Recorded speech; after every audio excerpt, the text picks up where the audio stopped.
What's up, y'all? It's your boy eBay Fight Predictions in the building. I'll be breaking down Shane Burgos versus Charles Air Jourdain. A great fight in the featherweight division. I love this fight. Real legit step up for Charles Jourdain to fight a guy like Shane Burgos who's in the rankings. He's on a 2-fight win streak. Obviously, Shane just won his last fight. This is going to be a phenomenal fight. Both guys are really, really good. I think it's going to be a good scrap. And yeah, there's nothing really much in terms of storyline. Charles Jourdain getting a step up in competition. Shane Burgos defending his ranking spot as number 15 or 14 in the division. And yeah, man, it's gonna be a great scrap. The UFC know what they're doing. They're giving us violence, and yeah, it's gonna be a really, really good fight. Let's see where these guys are ranked actually in that featherweight division. Shane is he's actually number 14, not 15, my bad. And obviously, Charles Jourdain is unranked. In terms of record, Shane is 14-3. He's fighting out in New York, age 31, a height of 5'11", and a reach of 75.5. Jourdain, 13-4-1, is fighting out of Canada, age 26, a height of 5'9", and a reach of 69. So, really good fight, actually. Really, really awesome fight in the division. And yeah, I think it's going to be a great scrap. In terms of resume for Jourdain, man, he's been on a decent little run. He proved me wrong in his last fight. I was actually really, really surprised by that. Beating Lando Venata and then Andre Ewell. He's supposed to fight Ilia Topuria, which would have been murder, by the way. I'm sorry. Lost to Julian Erosa, which I told the world Julian Erosa would do that, and that was amazing by him. Had a really crazy fight against Marcelo Rojo. Really forgettable fight for a lot of people, but man, that was an awesome fight. Had a draw with Joshua Kulabau, who has proven to actually be really decent, and it was a good fight. Lost to Andre Philly. Beat Choi, and I mean, the kid, that's really where it all started, was the Choi fight. But yeah, he shocked the whole world. He got hurt, and then he ended up hurting Choi. He hurt Andre Philly in that first round, I remember that. And then what Andre did was take him down, outwork him, and beat him. He got dropped, or he kind of got hurt against Joshua Kulabau, and it was a crazy, crazy scrap. And they went to fucking war. And then Rojo, again, he was getting outworked. And then, yeah, he ended up getting the finish. It was nuts. And it was a crazy fight. Julian Erosa, that was a weird fight. I felt like both those guys were off. They're really missing a lot of shots against each other. But Rosa saw his opportunity to take him down, got the takedown, and choked him out. Andre Ewell, I thought Ewell was fighting phenomenally. He's fighting beautifully. And then he fought stupid near the end, and obviously momentum went Jourdain's way, and he ended up winning a really good 29-28 decision. And then Lando Venata, man, that was crazy. He ended up choking him fucking out, and fucking that was nuts. I felt so bad for Lando. It's fucking the picture of his pants and everything. That was horrible. So really good win for him there. But we've seen every time Jourdain has taken that step up against those ranked guys, he loses. Not every single time, but the time we did see it against Philly, when he got that step up in competition, he lost. Now, I don't think Philly was ranked, but Philly is like one of the, at the time, before Philly, lost his chin, right, against that Brito guy. We've seen Philly be that kind of almost gatekeeper to the rankings. And he's a hard guy to beat. He's a real hard guy to beat if you're not that guy. If you're not a Sadiq Youssef, if you're not anybody, really, when you think about it, like a Calvin Kattar, anyone that's beaten Andre Philly recently, it's really hard to make that push to the rankings, right? But if you look at a guy like Shane Burgos and his resume, it's completely different. They fought a completely different level of fighter, and I think Shane beats Andre Philly. Even a prime Andre Philly, whatever kind of Philly. But yeah, Shane, he beat Billy Quarantillo in a phenomenal scrap. Beat Edson Barboza, Josh Emmett, Makwan Americani, Cup Swanson.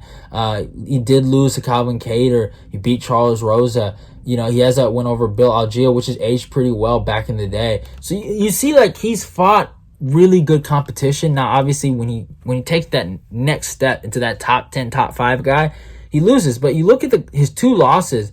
His actually 3 losses have all been to guys that have touched the top 5 or used to be in the top 5 in a different weight class. Now, Edson never was a top 5 featherweight, but he was a top 5. He was like number 3 at lightweight. He was legit at one point in his career. And yeah, it's a crazy fight. Now, his fight against Billy Quarantillo, he didn't do the things I wanted him to do. I thought he fought phenomenally, but he got hit too much. And I wanted him to wrestle. And I think this is the perfect fight for him to showcase his grappling. He talked about in the Edson Barboza fight, he didn't really get to showcase what he had. Now, he had good scraps with all these guys, like Josh Emmett, Edson, and Cater. It's not like he lost every single round. He won the second round against Edson. I thought he won 2 rounds against Josh Emmett. And then I thought he won the second round against Cater. So he's having competitive bouts, but the problem is, I wouldn't say he has horrible defense, but in the pocket and in certain moments of fights, there's almost a lack of awareness of getting hit. And he's not really like, it's like he'll have like great moments in the pocket, and he has good pocket sense, but like he'll land great combos, right, in the pocket. And then he'll get out of the pocket and he doesn't defend himself. He doesn't keep his hand up. He kind of almost like doesn't care about getting hit because he got his stuff in and he's like, okay, now it's time for me to get hit. You know, it's almost like he's expecting to get hit and he wants to get. It's weird. It's like the thrill of the brawl, you know? People love to bang. It's like almost the same thing I was talking about even in the Ortega breakdown, if you saw that, is that some guys just love that back and forth, your turn, my turn stuff, right? And with Jourdain, he does the exact same thing. And that can be the downfall of Shane. And that's one way I can see Charles winning this fight, because Shane loves to scrap. And Jourdain has knockout power. He's shown it. He's shown it against Choi. He's shown it against Andre Philly, where he was able to drop him. Kulabao, right? He can knock guys down. He can hurt guys, right? He has power. Even Rojo, he has power. If Shane isn't smart with him, he could get hurt. Now, obviously, Shane has a crazy reach advantage, and he's humongous. I mean, Shane's called no one really calls Shane a weight bully, but he's kind of a weight bully at featherweight. But I did notice Shane did do some sparring work with Josh Emmett. Hopefully that paid off for him and he got better. And he became a better fighter because of that. And I could see Jourdain landing a beautiful shot and knocking Shane Burgos out. I could see it. And we've seen Shane, he's had some of the craziest knockouts or knockout losses in UFC history, right? The Calvin Kattar fight was fucking nuts. Like, it was a beautiful combo, and I love Shane. I like Shane more than Kattar. Shane's really nice, man.